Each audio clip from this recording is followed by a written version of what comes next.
Hello! This video gives you a short tour through options for sentence combining.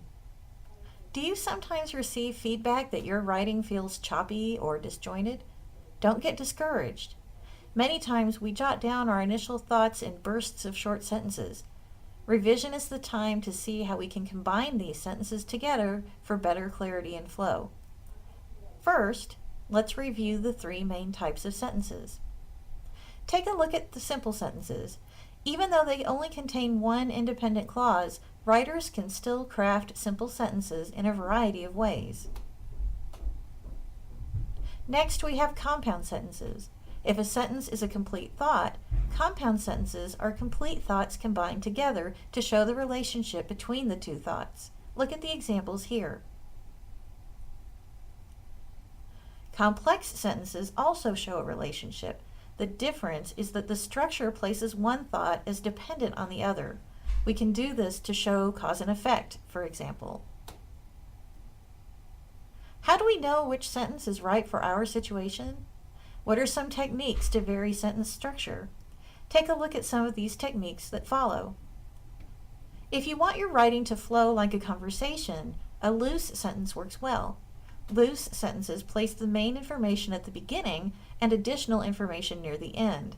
The end information clarifies and emphasizes the content at the beginning of the sentence. Look at how we combine the sentences in blue below. Periodic sentences do the opposite. They place the key information at the end of the sentence. By placing the emphasis at the end, we emphasize the details that made the events happen as it did. Look at how we combine the sentences in blue below. By placing the details first, we emphasize that the details of the flight made the experience unpleasant. We also emphasize that making it to the ultimate destination was more difficult than it should be. Parallel structure creates a sense of rhythm. The steps of a process or a sequence of events in parallel structure can help the reader see the parts of a greater whole. Look at the example below. One form of parallel structure is chiasmus. Using this style, the second clause reverses some of the wording from the first clause to create a new meaning. Look at the example from President Kennedy. By changing who does the asking, you or the country, Kennedy emphasized service.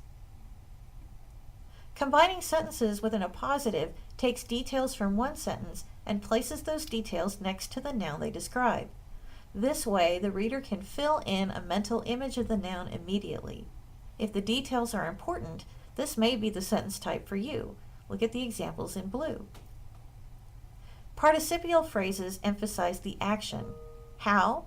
By providing the reader with details about how the action occurred.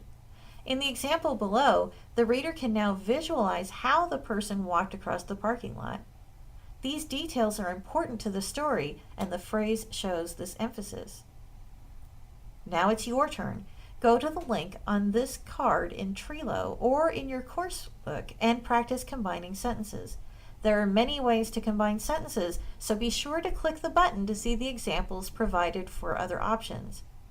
When you are finished practicing, fill out the form so that you can combine some sentences in your draft and reflect on the whole process. Created using Powtoon.